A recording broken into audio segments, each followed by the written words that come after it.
আসসালামু আলাইকুম। আজকের ব্রেকিং বাংলা চ্যানেলে রাজনীতি সংবাদে আপনাকে স্বাগত। শুরুতেই জানাবো আজকের গুরুত্বপূর্ণ আপডেট আন্তর্জাতিক সংবাদগুলোর শিরোনাম।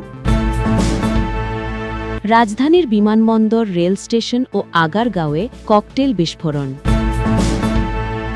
ঢাকায় আর যেসব কর্মসূচি রয়েছে। টাঙ্গাইলে বাসে আগুন দিল বিক্ষুব্ধ জনতা। সাভারে পার্কিং করে রাখা বাসে আগুন। মধ্যরাতে হাজারীবাগে দাঁড়িয়ে থাকা বাসে আগুন। দেশের বিভিন্ন স্থানে বাড়ছে অগ্নিসংযোগ নাশকতা। এই ছিল আজকের আলোচিত শিরোনামগুলো। এখন বিস্তারিত সংবাদে আসছি, তবে তার আগে অনুরোধ রইল প্রতিদিনের আপডেট সংবাদগুলো সবার আগে পেতে ভিডিওটিতে একটি লাইক দিন এবং চ্যানেলটি সাবস্ক্রাইব করুন এবং কমেন্টে জানান যে আপনি কোন জায়গা বা কোন দেশ থেকে এই খবরটি দেখছেন। রাজধানীর বিমানবন্দর, রেল স্টেশন ও আগারগাঁওয়ে ককটেল বিস্ফোরণ। রাজধানীতে বিমানবন্দর, রেল স্টেশন ও আগারগাঁও এলাকায় ককটেল বিস্ফোরণের ঘটনা ঘটেছে। শনিবার 15ই নভেম্বর রাত 11:30টার দিকে বিমানবন্দর, রেল স্টেশনে ককটেল বিস্ফোরণ ঘটিয়েছে দুর্বৃত্তরা। এর আগে রাত 9:30টার দিকে আগারগাঁওয়ের এডিবি ভবনের কাছে ককটেল বিস্ফোরণের ঘটনা ঘটে। বিমানবন্দর, রেল স্টেশনের রেলওয়ে পুলিশের এসআই মোহাম্মদ আলী জানান, স্টেশনের বাইরের দিকের প্ল্যাটফর্মে ককটেলের বিস্ফোরণের ঘটনাটি ঘটেছে। এতে কোনো ক্ষয়ক্ষতি বা হতাহতের ঘটনা ঘটেনি, তবে স্টেশনে অপেক্ষমান যাত্রীদের মাঝে আতঙ্ক ছড়িয়ে পড়ে। কে বা কারা এ ঘটনা ঘটিয়েছে সিসি ফুটেজ পর্যবেক্ষণের মাধ্যমে শনাক্তের চেষ্টা চলছে। এর আগে রাত 9:10 দিকে আগারগাঁওয়ের এডিবি ভবনের কাছে ককটেল বিস্ফোরণের ঘটনা ঘটে। ওই সময় মোটরসাইকেলে এসে ককটেল বিস্ফোরণ ঘটিয়ে একজন দ্রুত পালিয়ে যায়। শেরেবাংলা থানার ভারপ্রাপ্ত কর্মকর্তা ওসি ইমাউল হক গণমাধ্যমকে বিষয়টি নিশ্চিত করে বলেন, এডিবি ভবনের সামনের সড়কে ককটেল বিস্ফোরণের ঘটনায় কেউ হতাহত হয়নি। অপরাধীদের আটকে ইতোমধ্যে অভিযান শুরু হয়েছে। শনিবার বিকেলে রাজধানীর আরও 2 জায়গায় 1 ঘণ্টার ব্যবধানে ককটেল বিস্ফোরণ ঘটনা ঘটেছে। এর মধ্যে বিকেল 5:30টার দিকে মিরপুরের বিআরটিএ ভবনের সামনের রাস্তায় এবং হাতিরঝিলের মধুবাগ ব্রিজের নিচে ককটেল বিস্ফোরণের ঘটনা ঘটে।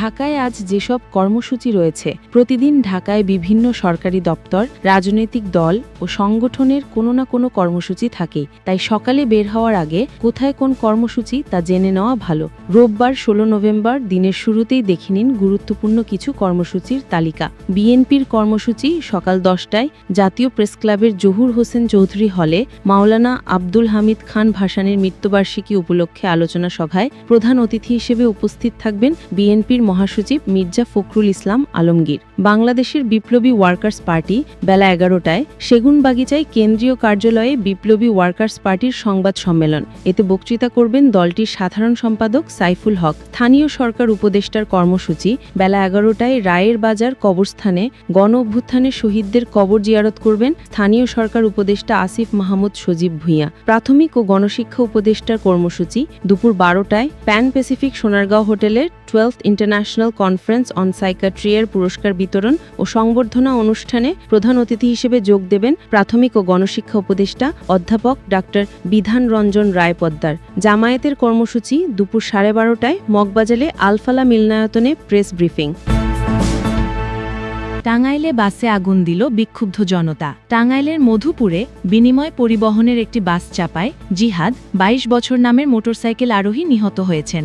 এ ঘটনায় একই পরিবহনের আরেকটি বাসে আগুন দেয় বিক্ষুব্ধ জনতা। শনিবার 15 নভেম্বর সন্ধ্যায় উপজেলার গোলাবাড়িতে এ দুর্ঘটনা ঘটে। জিহাদ উপজেলার গোলাবাড়ি ইউনিয়নের লোকদের গ্রামের জাকের আলীর ছেলে। স্থানীয়রা জানায়, জিহাদ অসুস্থ মামাকে দেখতে বাড়ি থেকে মোটরসাইকেল যোগে মধুপুর হাসপাতালের উদ্দেশ্যে রওনা হয়। পথে গোলাবাড়ি এলাকায় পৌঁছালে বিনিময় পরিবহনের একটি বাস মোটরসাইকেলকে চাপা দিয়ে চলে যায়। এতে ঘটনাস্থলে চালক নিহত হন। পরে বিক্ষুব্ধ জনতা সড়কে নেমে একই পরিবহনের আরেকটি বাসে আগুন দেয়। পরে ফায়ার সার্ভিসের সদস্যরা ঘটনাস্থলে এসে আগুন নিয়ন্ত্রণে আনে।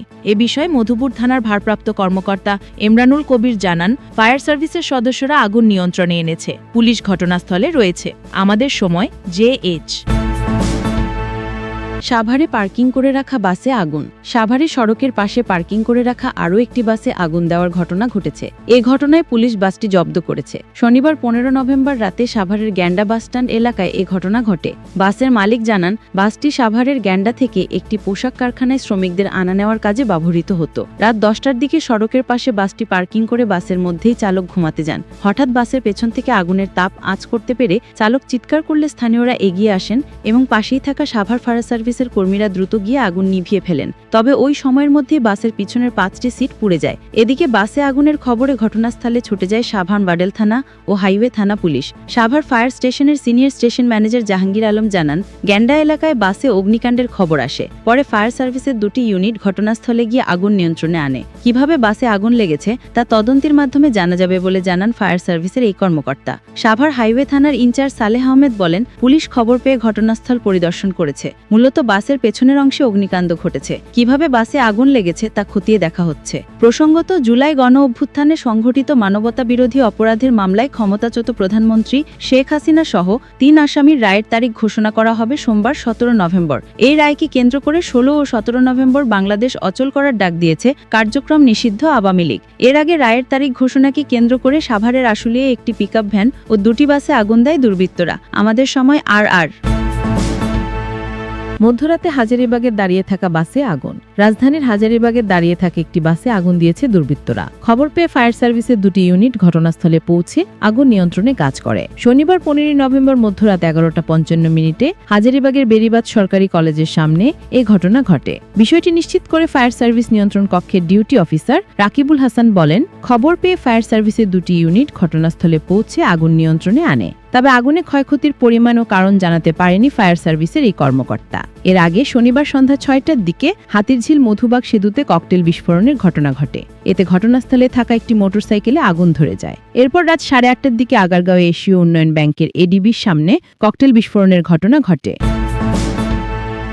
দেশের বিভিন্ন স্থানে বাড়ছে অগ্নিসংযোগ নাশকতা। পিরোজপুরে গত শুক্রবার গভীর রাতে জুলাই স্মৃতিস্তম্ভে আগুন লাগিয়ে দেওয়া হয় বাঁয়ে। সিদ্ধিরগঞ্জে গতকাল সকালে মিনিবাসে অগ্নিসংযোগ। আমাদের সময় সম্প্রতি দেশের বিভিন্ন স্থানে বেড়ে গেছে অগ্নিসংযোগ ও নাশকতামূলক কর্মকাণ্ড। সামাজিক যোগাযোগ মাধ্যমের বিভিন্ন আইডি ও পেজ থেকে গ্রামীণ ব্যাংকের বিভিন্ন শাখা উপশাখা ঠিকানা ছড়িয়ে দিয়ে তাতে আগুন ধরিয়ে দেওয়ার ও ভাঙচুর চালানোর উস্কানি দেওয়া হচ্ছে। ইতিমধ্যে গ্রামীণ ব্যাংকের কয়েকটি স্থাপনায় হামলা, ভাঙচুর, ককটেল নিক্ষেপ ও আগুন দেওয়া হয়েছে। শুধু তাই নয়, দেশের কয়েকটি স্থানে জুলাই স্মৃতিস্তম্ভে পেট্রোল ঢেলে আগুন দেওয়া হয়েছে। পুলিশ বলছে, অগ্নিকাণ্ডের জন্য ভাড়াটে তরুণ ও কিশোরদের ব্যবহার করা হচ্ছে। পরিস্থিতি মোকাবেলায় বিশেষ অভিযানের গতি বাড়াচ্ছে আইন শৃঙ্খলা রক্ষাকারী বাহিনী। সংশ্লিষ্টরা বলছেন, জুলাই অভ্যুত্থানে মানবতা বিরোধী অপরাধের অভিযোগে আন্তর্জাতিক অপরাধ ট্রাইব্যুনালে শেখ হাসিনার বিচারের রায় ঘনিয়ে আসায় 10 থেকে 13 নভেম্বর বিক্ষোভ ও ঢাকা লকডাউন কর্মসূচি দেয় রাজনৈতিক কার্যক্রম নিষিদ্ধ আওয়ামী লীগ। এসব কর্মসূচি ঘিরে গত সোমবার থেকে ঢাকা সহ দেশের বিভিন্ন স্থানে বাসে, ট্রেনে আগুন দেওয়ার পাশাপাশি হাত বোমার বিস্ফোরণ ঘটানো হয়েছে। আজ রবিবার ও আগামীকাল সোমবার দেশ জুড়ে কমপ্লিট শাটডাউন ঘোষণা করেছে দলটি। সামাজিক মাধ্যমে ঘোষণা দেওয়া এই কর্মসূচি ঘিরে অগ্নিসংযোগ, ককটেল নিক্ষেপ ও নাশকতা শঙ্কা তৈরি হয়েছে। স্বরাষ্ট্র উপদেষ্টা লেফটেন্যান্ট জেনারেল অবসরপ্রাপ্ত মোহাম্মদ জাহাঙ্গীর আলম চৌধুরী বলেছেন, আদালতের আদেশ অনুযায়ী 17 নভেম্বর অর্থাৎ আগামীকাল শেখ হাসিনার মামলার রায় ঘোষণা করা হবে। এজন্য আইন শৃঙ্খলা বাহিনী যা যা প্রস্তুতি নেওয়ার নিয়েছে। এ নিয়ে কোনো শঙ্কা নেই। রায় খুব ভালোভাবে হবে, কোনো ধরনের বিশৃঙ্খলা হবে না। সংশ্লিষ্টরা বলছেন, সামাজিক মাধ্যমের বিভিন্ন আইডি ও পেজ থেকে ভাঙচুর ও অগ্নিসংযোগের উস্কানি দেওয়া হচ্ছে। এর মধ্যে গত শুক্রবার বিকাল 3:58 এনায়েতুল্লাহ নামে একজন তার ফেসবুক আইডি থেকে গ্রামীণ ব্যাংকের সব শাখা ঠিকানা শেয়ার করে লিখেছেন, যাদের বাসাবাড়িতে গ্রামীণ ব্যাংকের অফিস ভাড়া দেওয়া আছে, আপনারা তাড়াতাড়ি ভাড়া বাতিল করে দিন, তা না হলে আপনারাও বিপদে পড়ে যাবেন। তিনি আরও লেখেন, সবাই নিজ নিজ দায়িত্বে এলাকার গ্রামীণ ব্যাংকের ঠিকানা সেভ করে রাখুন। আর কি করতে হবে বাকিটা আপনারা জানেন। প্রায় একইভাবে গ্রামীণ ব্যাংকের ঠিকানা শেয়ার করে হামলা, ভাঙচুর ও অগ্নিসংযোগ করার উস্কানি দেওয়া হয়েছে। শুভ চৌধুরী নামে একজন লিখেছেন, সবাই নিজ দায়িত্বে এগুলোকে জয় বাংলা করে দিন। তবে আগুন ও ভাঙচুরের বিরুদ্ধে সোচ্চার হয়ে উঠেছেন অনেকেই। তানিম মাহফুজ নামে একজন ফেসবুক পোস্টে লিখেছেন, আপনারা সবাই দেশের বাইরে, যারা করতে যাবে তাদের ফোনও ঠিকমতো ধরে না কেউ, জেলে গেলে কেউ খবরও নেয় না। আপনারা এরকম ডাক না দিয়ে নিজেরাও একটু মাঠে থেকে নেতৃত্ব দিন। দেশের বিভিন্ন স্থানে গ্রামীণ ব্যাংকের শাখা উপশাখায় হামলা ও আগুন দেওয়ার ঘটনা ঘটছে। গতকাল শনিবার ভোররাতে ফরিদপুরের মধুহালির রায়পুর ইউনিয়নের মাঝকান্দি এলাকায় গ্রামীণ ব্যাংকের একটি শাখা কার্যালয়ে পেট্রোল ঢেলে অগ্নিসংযোগ করা হয়। শাখার ব্যবস্থাপক নবীনা নুরুল পিয়া বলেন, ভোর 3:30টার মধ্যে দুর্বৃত্তরা ব্যাংকের দরজার সামনে পেট্রোল ঢেলে আগুন ধরিয়ে দেয়, তবে তেমন কোনো ক্ষয়ক্ষতি হয়নি। গত মঙ্গলবার রাত 2টায় ব্রাহ্মণবাড়িয়ার বিজয়নগরে গ্রামীণ ব্যাংকের চান্দুরা শাখায় জানালার কাঁচ ভেঙে পেট্রোল ঢেলে আগুন দিয়েছে দুর্বৃত্তরা। গত বৃহস্পতিবার ভোর 4:30 দিকে গোপালগঞ্জের সদর উপজেলার গ্রামীণ ব্যাংক উলপুর শাখার ভবন লক্ষ্য করে পেট্রোল বোমা নিক্ষেপ করে দুর্বৃত্তরা। গত রবিবার রাত 2:30টার দিকে মানিকগঞ্জের সাটুরিয়া উপজেলার তেবাড়িয়া এলাকায় গ্রামীণ ব্যাংকের স্থানীয় কার্যালয়ে আগুন দেওয়ার চেষ্টা করে একদল দুর্বৃত্ত। গত সোমবার রাজধানীর মিরপুর 2-এ গ্রামীণ ব্যাংকের প্রধান কার্যালয়ের সামনে মোটরসাইকেলে হেলমেট পরা 2 দুর্বৃত্ত ককটেলের বিস্ফোরণ ঘটিয়ে পালিয়ে যায়। গতকাল শনিবার সন্ধ্যে 6:30 হাটির ছিলে ককটেল বিস্ফোরণের ঘটনা ঘটে। ককটেল বিস্ফোরণের পর পাশেই থাকা একটি মোটরসাইকেলে আগুন ধরে যায়। দেশের জেলায় জেলায় গড়ে ওঠা জুলাই স্মৃতিস্তম্ভে হামলা ও অগ্নিসংযোগের ঘটনা ঘটছে। পিরোজপুরে জুলাই আন্দোলনে শহীদদের উদ্দেশ্যে শহীদ মিনার চত্বরে নির্মিত জুলাই স্মৃতিস্তম্ভে গতকাল শনিবার ভোররাতে অগ্নিসংযোগ করা হয়। ঘটনার পর টহলের দায়িত্বে থাকা 2 পুলিশ সদস্যকে পুলিশ লাইনে প্রত্যাহার করে নেওয়া হয়েছে বলে জেলা পুলিশ সুপার খান মোহাম্মদ আবু নাসর জানান। পিরোজপুর পৌরসভার সাবেক কাউন্সিলর মুক্তিযোদ্ধা আব্দুস সালাম বাতেন গণমাধ্যমকে বলেন, শহীদদের প্রতি অবমাননা করে এ ধরনের কর্মকাণ্ড পরিকল্পিতভাবে করা হয়েছে। ফ্যাসিস্ট শেখ হাসিনা দেশ থেকে পালিয়ে যাওয়ার পর নিষিদ্ধ ঘোষিত ছাত্রলীগ ও যুবলীগের কর্মী দিয়ে পিরোজপুর সহ একাধিক স্থানে শহীদদের স্মরণে নির্মিত স্মৃতিস্তম্ভগুলোতে নাশকতা চালানো হচ্ছে। ঢাকা চট্টগ্রাম মহাসড়কে নারায়ণগঞ্জের সিদ্ধিরগঞ্জে সড়ক ও জনপথ সবুজ কার্যালয়ের সামনে থামিয়ে রাখা একটি মিনি বাসে গতকাল সকাল 6টায় আগুন ধরিয়ে দেওয়া হয়।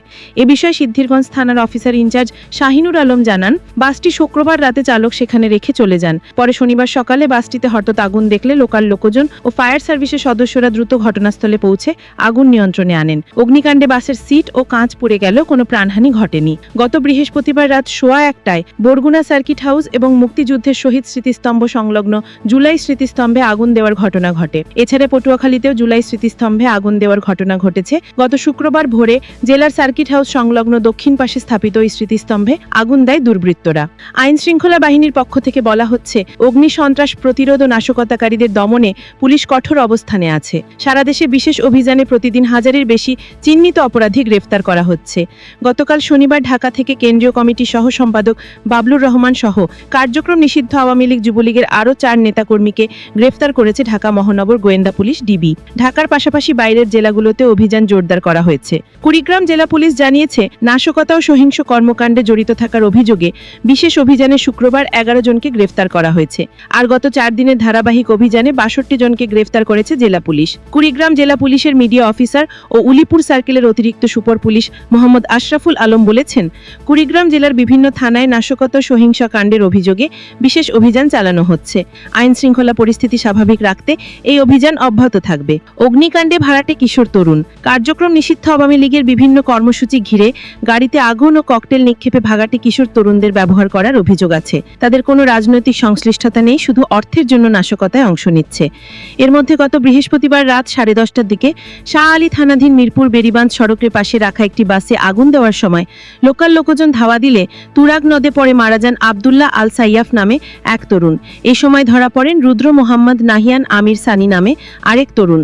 তাদের সঙ্গে থাকা আরেকজন পালিয়ে যান। নিহত সাইয়াফ মিরপুরের নেভাল একাডেমি কলেজে উচ্চ মাধ্যমিক 2য় বর্ষে বাণিজ্য বিভাগে পড়তেন, আর গ্রেফতার হওয়া সানি ইংরেজি মাধ্যম স্কুল একাডেমিয়ার শিক্ষার্থী। পুলিশ ও পরিবারের দাবি, ওই তরুণের কোনো রাজনৈতিক সংশ্লিষ্টতা ছিল না। পুলিশ বলছে, আওয়ামী লীগের অংশসহযোগী সংগঠনের স্থানীয় এক রাজনৈতিক নেতা তাদের পার্টি করার জন্য অর্থ দিতে চেয়েছিলেন। সেই প্রলোভনে পড়েই এসব তরুণ মৃত্যু ঝুঁকি নিয়ে গিয়েছিলেন বাসে আগুন দিতে। গ্রেফতার হওয়া রুদ্র মোহাম্মদ নাহিয়ান আমির সানিকে জিজ্ঞাসাবাদের বরাতে পুলিশ বলেছে, এই ঘটনায় আওয়ামী লীগের সহযোগী সংগঠনের স্থানীয় এক রাজনৈতিক নেতার সংশ্লিষ্টতা পাওয়া গেছে। পার্টি করার টাকা দেওয়ার লোভ দেখিয়ে তরুণদের এই কাজে যুক্ত করেছে সেই নেতা। দারুস সালাম জোনের অ্যাসিস্ট্যান্ট কমিশনার ইমদাদ হোসেন বিপুল বলেছেন, স্থানীয় এক রাজনৈতিক নেতার প্ররোচনায় তারা বাসে আগুন দিতে যায়। ওদের বলা হয়েছে, যদি একটা বাস পোড়ানোর ভিডিও ফুটে জানতে পারো তাহলে তোমাদের 5000 টাকা দেব, রাতে পার্টি করতে পারবে।